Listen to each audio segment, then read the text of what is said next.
Thoughts on the present state of American affairs. In the following pages I offer nothing more than simple facts, plain arguments, and common sense, and have no other preliminaries to settle with the reader, than that he will divest himself of prejudice and prepossession, and suffer his reason and his feelings to determine for themselves, that he will put on, or rather that he will not put off, the true character of a man, and generously enlarge his views beyond the present day. Volumes have been written on the subject of the struggle between England and America. Men of all ranks have embarked in the controversy, from different motives, and with various designs, but all have been ineffectual, and the period of debate is closed. Arms. As the last resource, decide the contest, the appeal was the choice of the king, and the continent hath accepted the challenge. It hath been reported of the late Mr. Pelham, who though an able minister was not without his faults, that on his being attacked in the House of Commons, on the score, that his measures were only of a temporary kind, replied, "They will last my time." Should a thought so fatal and unmanly possess the colonies in the present contest, the name of ancestors will be remembered by future generations with detestation. The sun never shined on a cause of greater worth. 'Tis not the affair of a city, a country, a province, or a kingdom, but of a continent of at least 1/8 part of the habitable globe. 'Tis not the concern of a day, a year, or an age. Posterity are virtually involved in the contest, and will be more or less affected, even to the end of time, by the proceedings now. Now is the seed time of continental union, faith and honor. The least fracture now will be like a name engraved with the point of a pin on the tender rind of a young oak. The wound will enlarge with the tree, and posterity read it in full-grown characters. By referring the matter from argument to arms, a new era for politics is struck, a new method of thinking hath arisen.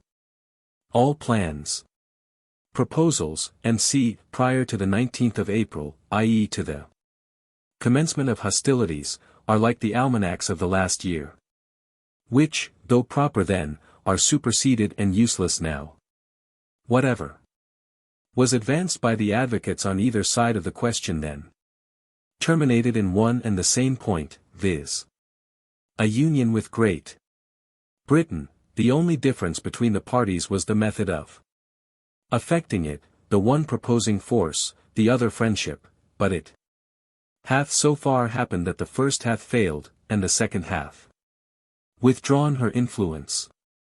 As much hath been said of the advantages of reconciliation, which, like an agreeable dream, hath passed away and left us as we were. It is but right, that we should examine the contrary side of the argument, and inquire into some of the many material injuries which these colonies sustain, and always will sustain, by being connected with, and dependent on Great Britain. To examine that connection and dependence, on the principles of nature and common sense, to see what we have to trust to, if separated, and what we are to expect if dependent.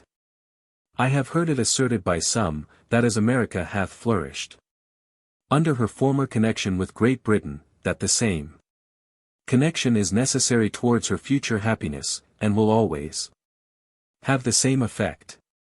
Nothing can be more fallacious than this kind of argument. We may as well assert that because a child has thrived upon milk, that it is never to have meat, or that the first 20 years of our lives is to become a precedent for the next 20. But even this is admitting more than is true, for I answer roundly, that America would have flourished as much, and probably much more, had no European power had anything to do with her.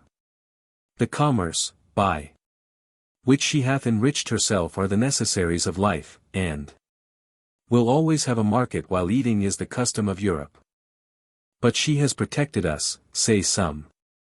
That she has engrossed us is true, and defended the continent at our expense as well as her own. Is admitted, and she would have defended Turkey from the same motive. Viz. the sake of trade and dominion. Alas, we have been long led away by ancient prejudices, and made large sacrifices to superstition.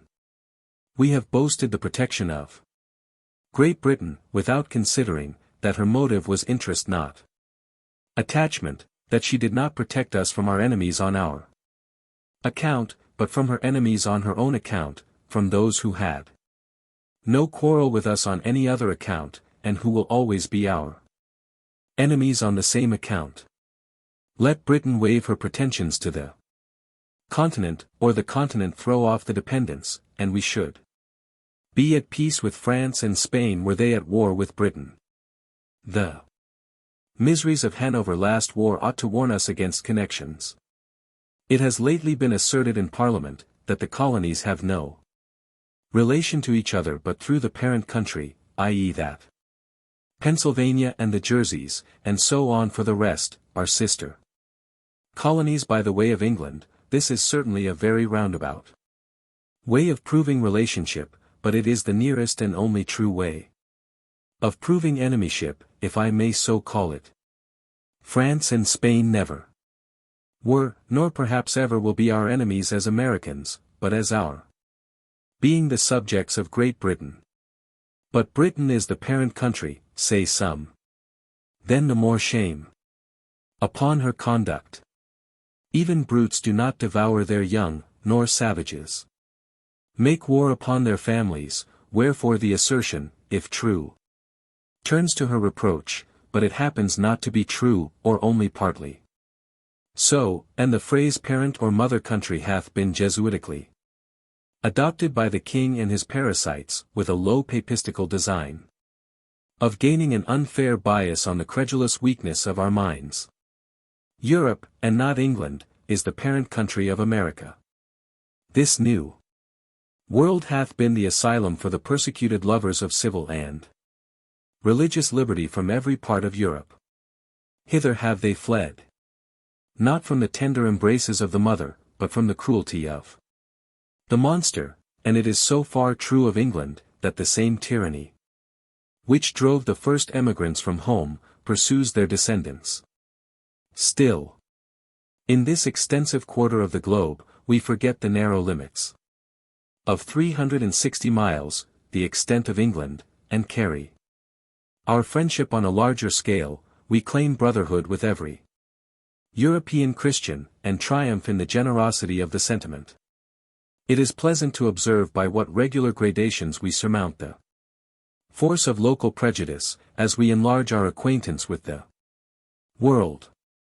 A man born in any town in England divided into parishes, will naturally associate most with his fellow parishioners, because their interests in many cases will be common, and distinguish him by the name of neighbor. If he meet him but a few miles from home, he drops the narrow idea of a street, and salutes him by the name of townsman. If he travel out of the county, and meet him in any other, he forgets the minor divisions of street and town, and calls him countryman, i.e. countyman. But if in their foreign excursions they should associate in France or any other part of Europe, their local remembrance would be enlarged into that of Englishmen.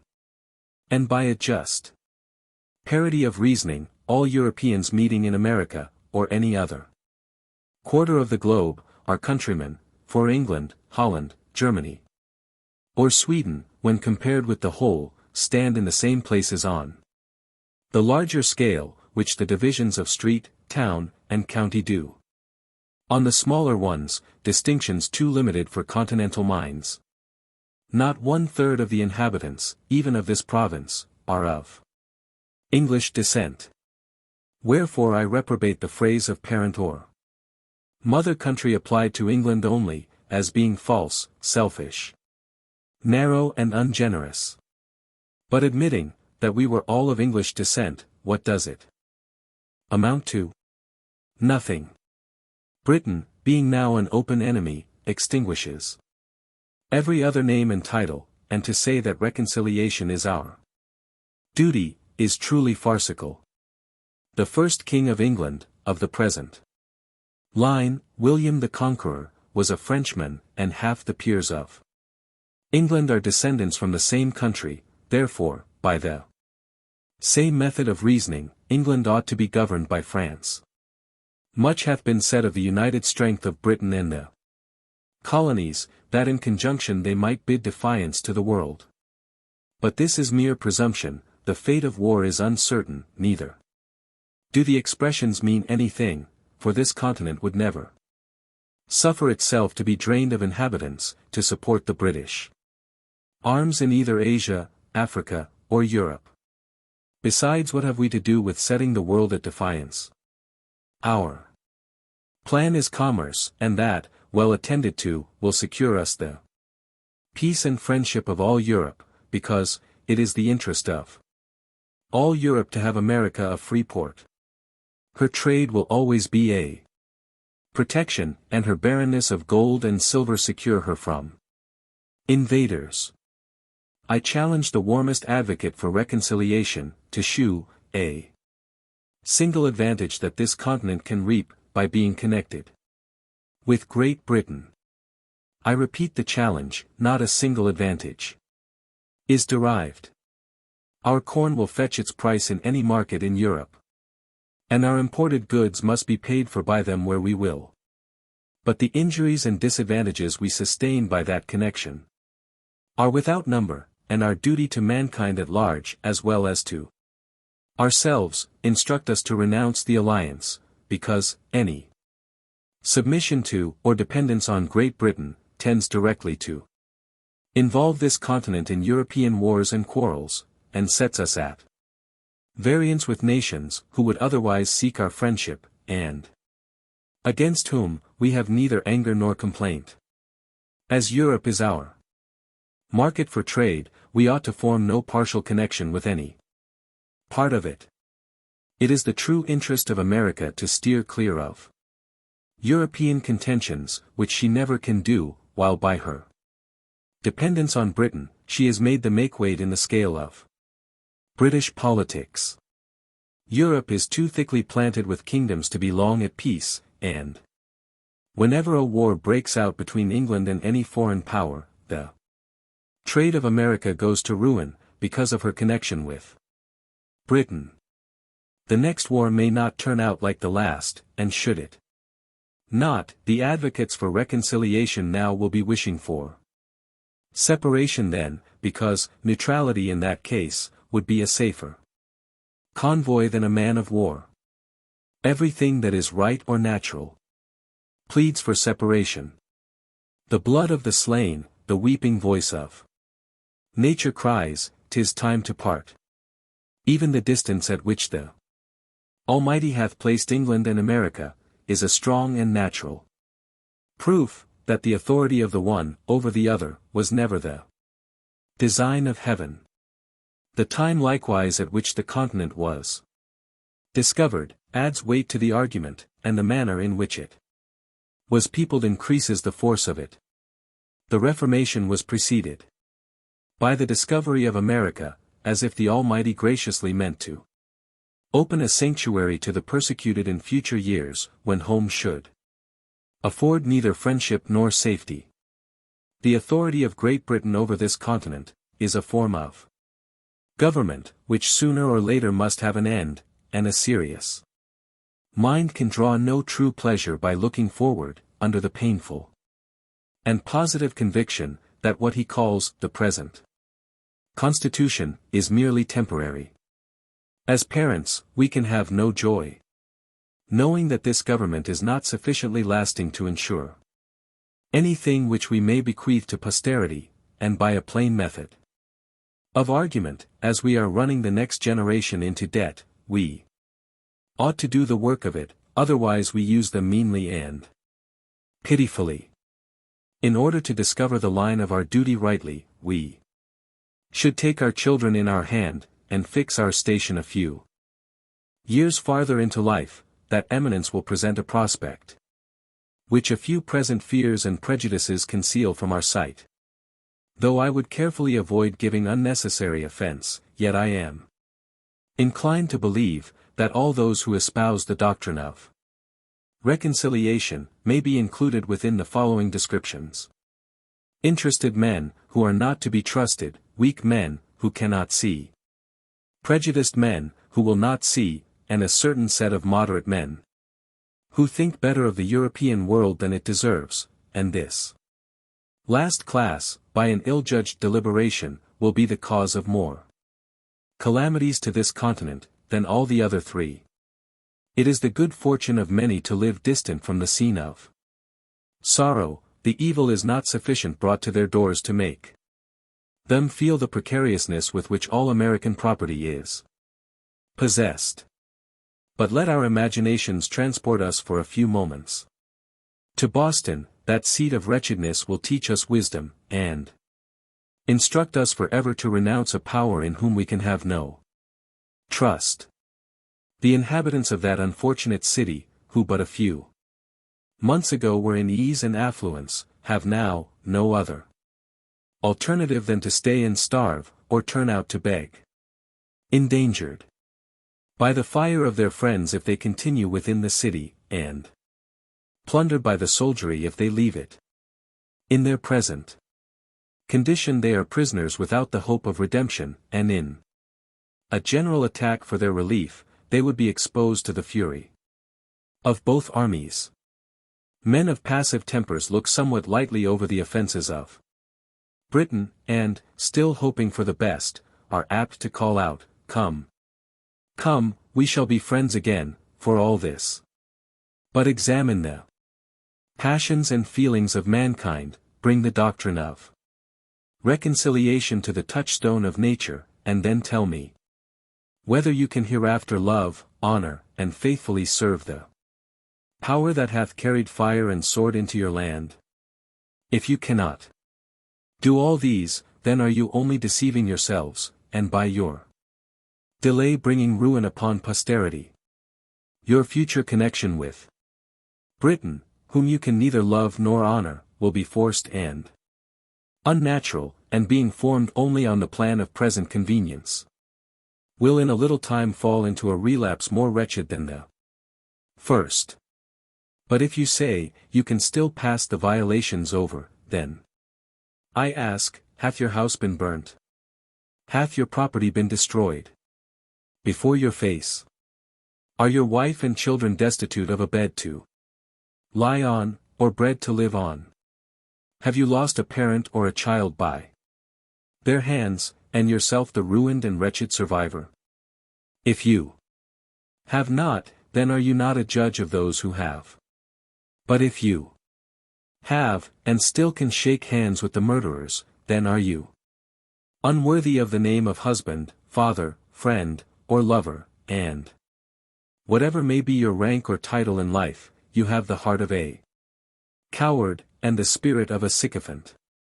This is not inflaming or exaggerating matters, but trying them by those feelings and affections which nature justifies, and without which, we should be incapable of discharging the social duties of life, or enjoying the felicities of it. I mean not to exhibit horror for the purpose of provoking revenge, but to awaken us from fatal and unmanly slumbers, that we may pursue determinately some fixed object. It is not in the power of Britain or of Europe to conquer America, if she do not conquer herself by delay and timidity. The present winter is worth an age if rightly employed, but if lost or neglected, the whole continent will partake of the misfortune, and there is no punishment which that man will not deserve, be he who, or what, or where he will, that may be the means of sacrificing a season so precious and useful. It is repugnant to reason, to the universal order of things, to all examples from former ages, to suppose that this continent can longer remain subject to any external power. The most sanguine in Britain does not think so. The utmost stretch of human wisdom cannot, at this time, compass a plan short of separation, which can promise the continent even a year's security. Reconciliation is now a fallacious dream. Nature hath deserted the connection, and art cannot supply her place. For, as Milton wisely expresses, never can true reconcilement grow where wounds of deadly hate have pierced so deep. Every quiet method for peace hath been ineffectual. Our prayers have been rejected with disdain, and only tended to convince us, that nothing flatters vanity, or confirms obstinacy in kings more than repeated petitioning, and nothing hath contributed more than that very measure to make the kings of Europe absolute, witness Denmark and Sweden. Wherefore, since nothing but blows will do, for God's sake, let us come to a final separation, and not leave the next generation to be cutting throats, under the violated unmeaning names of parent and child. To say, they will never attempt it again is idle and visionary. We thought so at the repeal of the Stamp Act, yet a year or two undeceived us, as well may we suppose that nations, which have been once defeated, will never renew the quarrel. As to government matters, it is not in the power of Britain to do this continent justice. The business of it will soon be too weighty and intricate, to be managed with any tolerable degree of convenience, by a power, so distant from us, and so very ignorant of us, for if they cannot conquer us, they cannot govern us. To be always running 3 or 4,000 miles with a tale or a petition, waiting 4 or 5 months for an answer, which when obtained requires 5 or 6 more to explain it in, will in a few years be looked upon as folly and childishness. There was a time when it was proper, and there is a proper time for it to cease. Small islands not capable of protecting themselves, are the proper objects for kingdoms to take under their care, but there is something very absurd, in supposing a continent to be perpetually governed by an island. In no instance hath nature made the satellite larger than its primary planet, and as England and America, with respect to each other, reverses the common order of nature, it is evident they belong to different systems, England to Europe, America to itself. I am not induced by motives of pride, party, or resentment to espouse the doctrine of separation and independence. I am clearly, positively, and conscientiously persuaded that it is the true interest of this continent to be so, that everything short of that is mere patchwork, that it can afford no lasting felicity, that it is leaving the sword to our children, and shrinking back at a time when, a little more, a little farther, would have rendered this continent the glory of the earth. As Britain hath not manifested the least inclination towards a compromise, we may be assured that no terms can be obtained worthy the acceptance of the continent, or any ways equal to the expense of blood and treasure we have been already put to. The object, contended for, ought always to bear some just proportion to the expense. The removal of North, or the whole detestable junto, is a matter unworthy the millions we have expended. A temporary stoppage of trade was an inconvenience which would have sufficiently balanced the repeal of all the acts complained of, had such repeals been obtained. But if the whole continent must take up arms, if every man must be a soldier, it is scarcely worth our while to fight against a contemptible ministry only. Dearly, dearly, do we pay for the repeal of the acts, if that is all we fight for in a just estimation, it is as great a folly to pay a Bunker Hill price for law, as for land. As I have always considered the independency of this continent, as an event, which sooner or later must arrive, so from the late rapid progress of the continent to maturity, the event could not be far off. Wherefore, on the breaking out of hostilities, it was not worth the while to have disputed a matter which time would have finally redressed, unless we meant to be in earnest. Otherwise, it is like wasting an estate on a suit at law to regulate the trespasses of a tenant, whose lease is just expiring. No man was a warmer wisher for reconciliation than myself, before the fatal 19th of April 1775, but the moment the event of that day was made known, I rejected the hardened, sullen-tempered Pharaoh of England for ever, and disdain the wretch, that with the pretended title of father of his people can unfeelingly hear of their slaughter, and composedly sleep with their blood upon his soul. But admitting that matters were now made up, what would be the event? I answer, the ruin of the continent. And that for several reasons. First, the powers of governing still remaining in the hands of the king, he will have a negative over the whole legislation of this continent. And as he hath shown himself such an inveterate enemy to liberty, and discovered such a thirst for arbitrary power, is he, or is he not, a proper man to say to these colonies, you shall make no laws but what I please? And is there any inhabitant in America so ignorant, as not to know, that according to what is called the present Constitution, that this continent can make no laws but what the king gives leave to, and is there any man so unwise, as not to see, that, considering what has happened, he will suffer no law to be made here, but such as suit his purpose?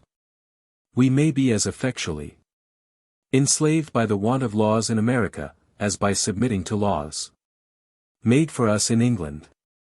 After matters are made up, as it is called, can there be any doubt, but the whole power of the crown will be exerted, to keep this continent as low and humble as possible?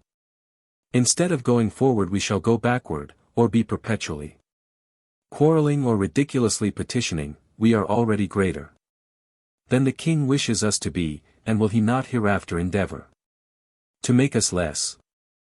To bring the matter to one point. Is the power who is jealous of our prosperity, a proper power to govern us? Whoever says no to this question is an independent, for independency means no more, than, whether we shall make our own laws, or whether the king, the greatest enemy this continent hath, or can have, shall tell us, there shall be no laws but such as I like. But the king, you will say, has a negative in England, the people there can make no laws without his consent. In point of right and good order, there is something very ridiculous, that a youth of 21, which hath often happened, shall say to several millions of people, older and wiser than himself, I forbid this or that act of yours to be law. But in this place I decline this sort of reply, though I will never cease to expose the absurdity of it, and only answer, that England being the king's residence, and America not so, makes quite another case. The king's negative here is 10 times more dangerous and fatal than it can be in England, for there he will scarcely refuse his consent to a bill for putting England into as strong a state of defense as possible, and in America he would never suffer such a bill to be passed. America is only a secondary object in the system of British politics. England consults the good of this country, no farther than it answers her own purpose. Wherefore, her own interest leads her to suppress the growth of ours in every case which doth not promote her advantage, or in the least interferes with it.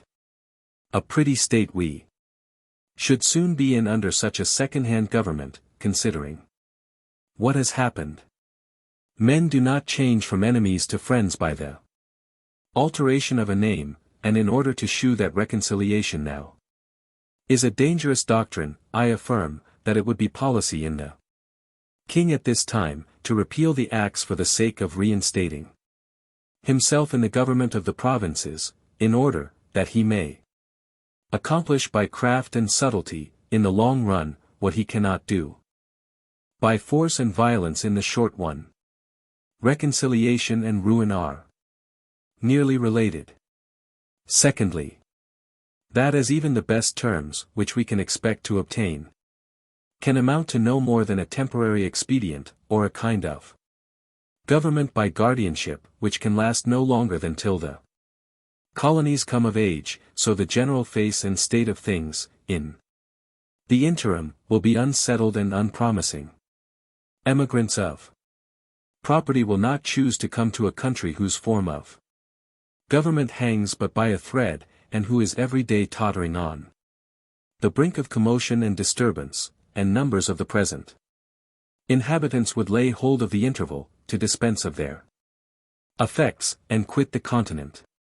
But the most powerful of all arguments, is, that nothing but independence, i.e. a continental form of government, can keep the peace of the continent and preserve it inviolate from civil wars.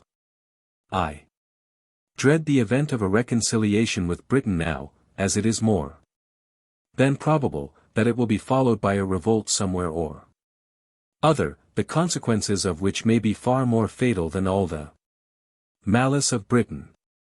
Thousands are already ruined by British barbarity, thousands more will probably suffer the same fate. Those men have other feelings than us who have nothing suffered.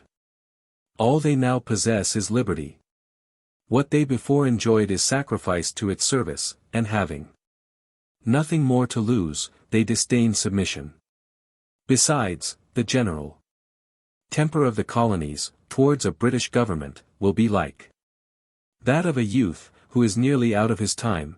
They will care very little about her.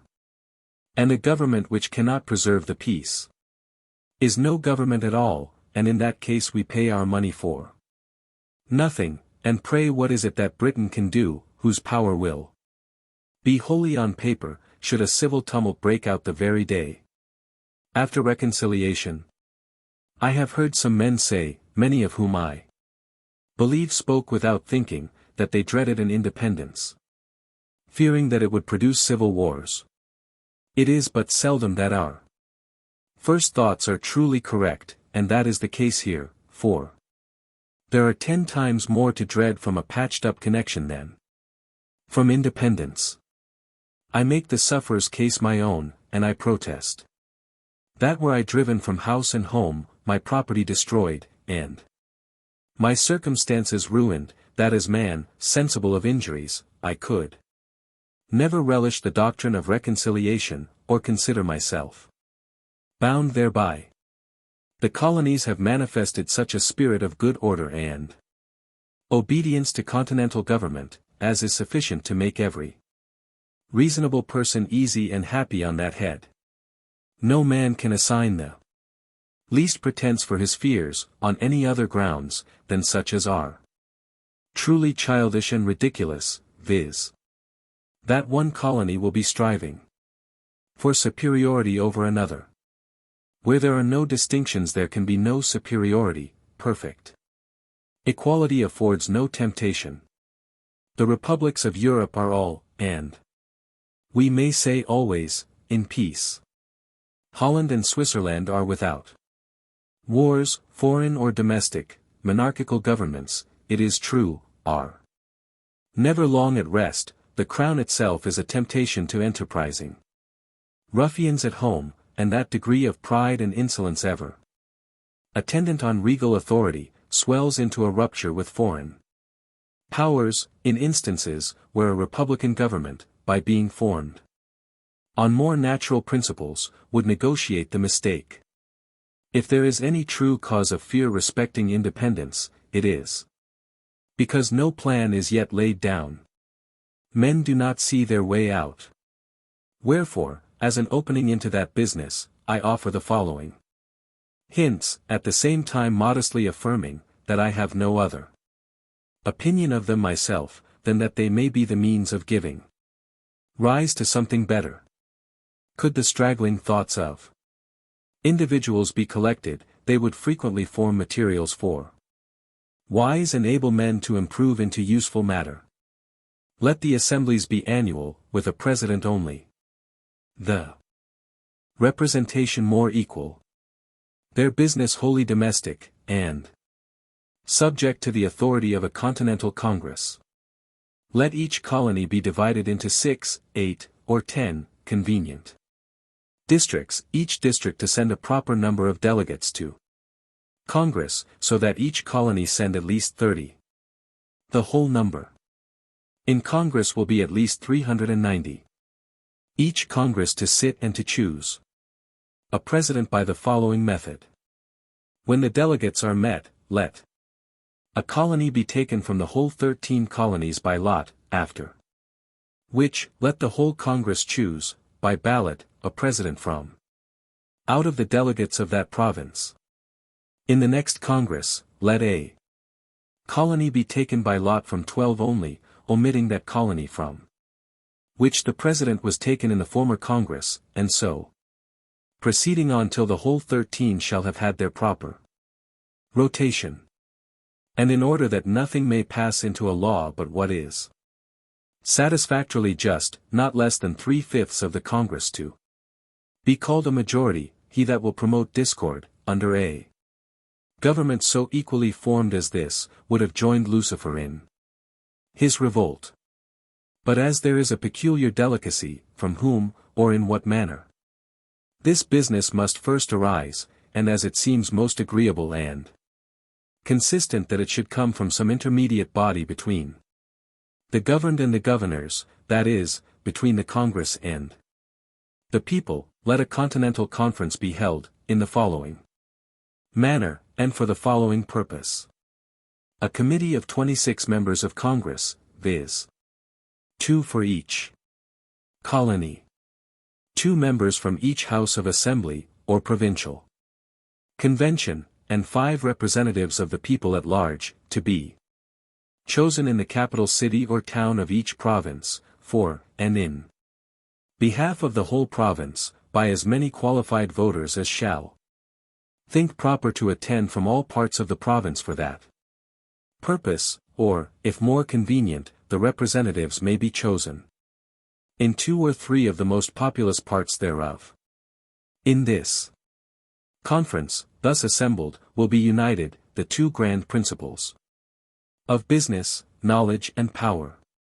The members of Congress, assemblies, or conventions, by having had experience in national concerns, will be able and useful counselors, and the whole, being empowered by the people, will have a truly legal authority.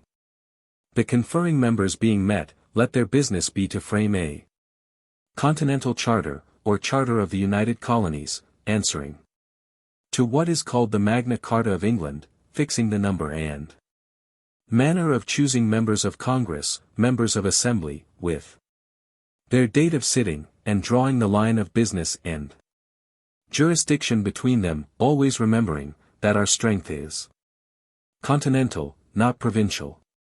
Securing freedom and property to all men, and above all things, the free exercise of religion, according to the dictates of conscience, with such other matter as is necessary for a charter to contain. Immediately after which, the said conference to dissolve, and the bodies which shall be chosen, conformable to the said charter, to be the legislators and governors of this continent for the time being, whose peace and happiness, may God preserve, Amen. Should any body of men be hereafter delegated for this or some similar purpose, I offer them the following extracts from that wise Observer on Government's Dragonetti.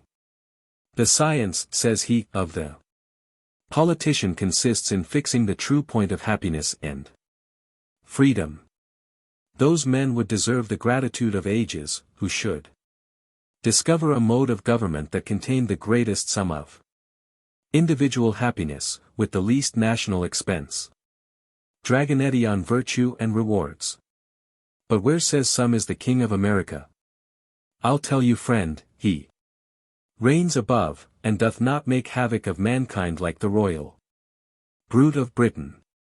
Yet that we may not appear to be defective even in earthly honors, let a day be solemnly set apart for proclaiming the charter, let it be brought forth placed on the divine law, the word of God, let a crown be placed thereon, by which the world may know that so far as we approve of monarchy, that in America the law is king. For as in absolute governments the king is law, so in free countries the law ought to be king, and there ought to be no other. But lest any ill use should afterwards arise, let the crown at the conclusion of the ceremony be demolished, and scattered among the people whose right it is.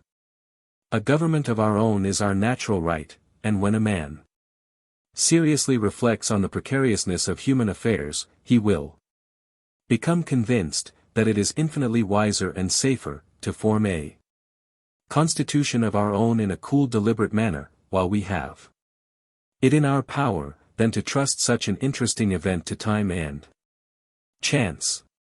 If we omit it now, some Massanello superscript 1 may hereafter arise, who laying hold of popular disquietudes, may collect together the desperate and the discontented, and by assuming to themselves the powers of government, may sweep away the liberties of the continent. Like a deluge. Should the government of America return again into the hands of Britain, the tottering situation of things will be a temptation for some desperate adventurer to try his fortune, and in such a case, what relief can Britain give? Ere she could hear the news, the fatal business might be done, and ourselves suffering like the wretched Britons under the oppression of the conqueror. Ye that oppose independence now, ye know not what ye do, ye are opening a door to eternal tyranny, by keeping vacant the seat of government. There are thousands, and tens of thousands, who would think it glorious to expel from the continent that barbarous and hellish power which hath stirred up the Indians and Negroes to destroy us. The cruelty hath a double guilt, it is dealing brutally by us, and treacherously by them. Superscript 1 Thomas Anello, otherwise Massanello, a fisherman of Naples, who, after spiriting up his countrymen in the public marketplace against the oppressions of the Spaniards, to whom the place was then subject, prompted them to revolt, and in the space of a day became king.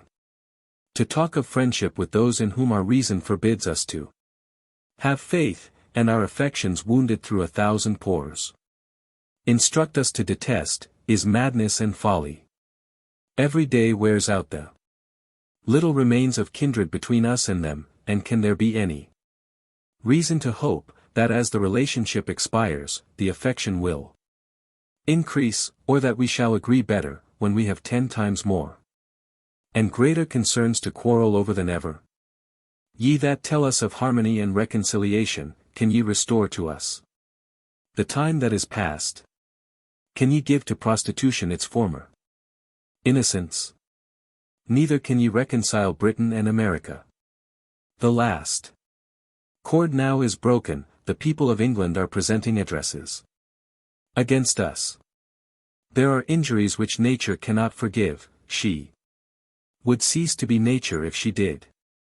As well can the lover forgive the ravisher of his mistress, as the continent forgive the murders of Britain.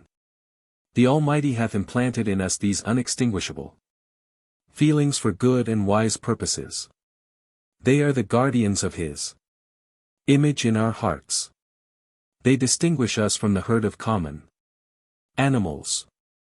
The social compact would dissolve, and justice be extirpated the earth, or have only a casual existence were we callous to the touches of affection.